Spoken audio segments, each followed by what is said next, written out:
তাকে পরিচালক হিসেবে ইতিপূর্বে দেওয়া মনোনয়ন প্রত্যাহার করা এবং 30শে মে 2025 তারিখে যেদিন শুক্রবার ছিল, বন্ধের দিন ছিল, সেদিনের একটি অফিস আদেশ দ্বারা জনাব আমিনুল ইসলামকে পরিচালক হিসেবে মনোনয়ন প্রদান, এই দুটাকে আমরা চ্যালেঞ্জ করেছিলাম।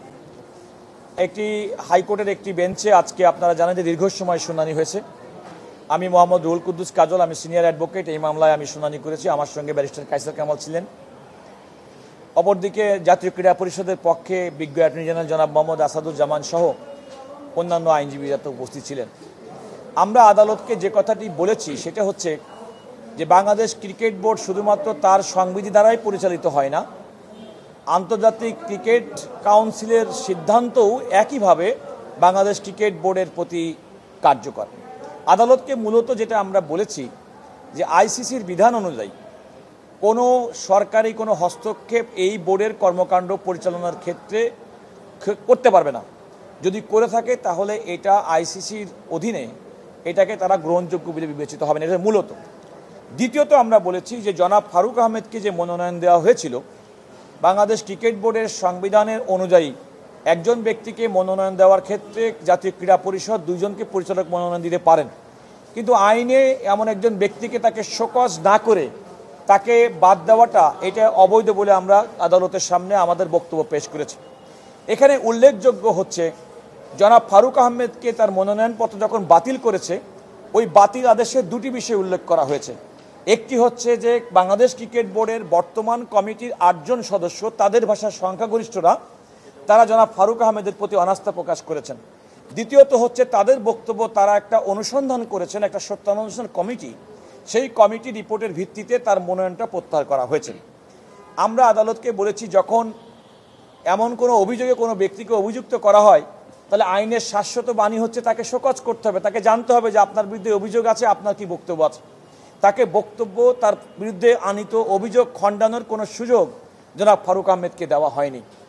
আরেকটি যেটাই বলেছে সেটি হচ্ছে যে দেখেন, এই পরিচালকরা নিয়োজিত হন বোর্ডের এক্সিস্টিং কাউন্সিলরের মধ্যে থেকে। জনাব ফারুক আহমেদকে যখন অগাস্ট 2024 তারিখে মনোনয়ন দেওয়া হয়, তিনি কিন্তু বাংলাদেশ ক্রিকেট বোর্ডের একজন কাউন্সিলর ছিলেন। দুর্ভাগ্যজনকভাবে জনাব আমিনুল ইসলামকে যখন পরিচালক মনোনয়ন দেওয়া হয়েছে তখন তিনি কাউন্সিলর ছিলেন না। আমাদের এই অভিযোগের পরিপ্রেক্ষিতে বিজ্ঞ অ্যাটর্নি জেনারেল সাহেব একটা কাগজ উল্লেখ করলেন যে সেটা হচ্ছে 29শে মে 2025 তারিখে জনাব আমিনুল ইসলামকেও কাউন্সিলর হিসেবে আরেকজনের পরিবর্তে তাকে মনোনয়ন দেওয়া হয়েছে। সেই ক্ষেত্রে আমাদের বক্তব্য ছিল যে এটা সম্ভব না, কারণ কোনো একজন ব্যক্তির পরিবর্তে কাউকে নতুন করে কাউন্সিলর নিয়োগ করতে গেলে আমাদের বাংলাদেশ ক্রিকেট বোর্ডের যে সংবিধান আছে সে সংবিধান অনুযায়ী সেই প্রক্রিয়াটা অনুসরণ করা হয়নি। আরেকটি বিষয় খেয়াল করে দেখেন, 29শে মে জনাব ফারুক আহমেদকে তার মনোনয়নপত্র প্রত্যাহার করছেন, আবার 30 তারিখ শুক্রবারের দিন জনাব আমিনুল ইসলামকে তাকে মনোনয়ন দিচ্ছেন, এবং 29 তারিখে যখন আমার এটা প্রত্যাহার করে নিচ্ছেন ওই দিনে জনাব আমিনুল ইসলামকে কাউন্সিল করানো হচ্ছে, যেটা বাংলাদেশ ক্রিকেট বোর্ডের সংবিধানের সঙ্গে সাংঘর্ষিক। এই সমস্ত বিষয়গুলো আমরা বলেছি। বিজ্ঞ অ্যাটর্নি জেনারেল আরেকটি কথা বলেছিলেন যে আমাদের এই রিট পিটিশনটি চলতে পারে না। আমরা আদালতকে, উনি বলেছিলেন এটা সালিসি বোর্ডের ব্যাপার। আমরা সেটা আদালতকে বলেছি যে সালিসি বোর্ডের এটা বিষয় নয়, যেহেতু আমরা জাতীয় ক্রীড়া পরিষদের এই যে আদেশ দ্বারা আমার ক্লায়েন্ট সংক্ষুব্ধ সেটি ফাইল করেছেন, সুতরাং রিট পিটিশনটা মেনটেনেবল। আপনারা দেখেছেন যে দীর্ঘক্ষণ পর্যন্ত আমাদের দুই পক্ষের শুনানি হয়েছে। অ্যাট ওয়ান স্টেজ আদালত আসলে কোনো আদেশ পাস করেননি, না দিয়ে আমাদেরকে বলেছেন যে আপনারা প্রয়োজন মনে করলে এই মামলাটি অন্য কোনো কোর্টে শুনানি করতে পারেন। তো আমাদের দীর্ঘ শুনানির পরেও আমি আদালতের কাছে প্রার্থনা করেছিলাম যে আপনি একটি আদেশ দেন, কিন্তু তিনি বলেছেন যে না, আপনারা অন্য কোর্টে শুনানির জন্য ব্যবস্থা করুন, আপনাদেরকে সুযোগটি করে দিলাম। এই পর্যায়ে এই মামলাটি এখন আছে।